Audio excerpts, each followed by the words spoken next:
Magandang hapon, ngayon po ay araw ng Lunes, September 25, 2023 at update po muli tayo sa lagay ng panahon.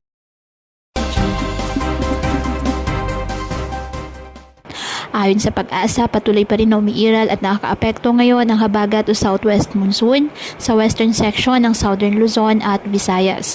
Samantala, ang low pressure area na ating po minomonitor ay patuloy po na lumalayo, kumikilos pa palayo ng ating bansa at wala na po itong direktang epekto ngayon sa lagay ng ating panahon. Samantala, may isa pang low pressure area dito naman po sa silangang bahagi ng ating bansa. Ang nasabing LPA ay nakakaapekto na po ang trough extension nito sa ilang bahagi po ng Visayas.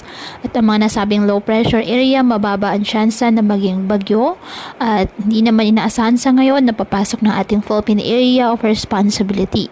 Ngunit posible pa rin po ang mga pagbabago kaya patuloy lamang tayo na mag-antabay ng iba nating weather updates at sa updates ng Pag-asa.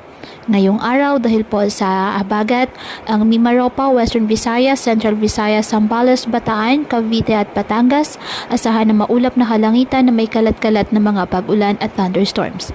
Apektado naman po ng trough extension ng low pressure area ang Eastern Visayas at Masbate kaya asahan din po ang mga maulap na kalangitan na may kalat-kalat na mga pag-ulan at thunderstorms. Ang nalalabing bahagi ng ating bansa kasama na ang Metro Manila, apektado po ng mga localized thunderstorms.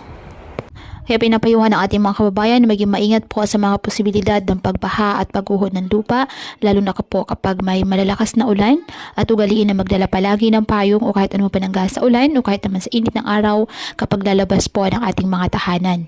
At yan po muna ang update sa lagay ng panahon ngayong araw. Muli patuloy po tayo na mag-ingat at palaging tandaan, God loves you. Stay safe and God bless.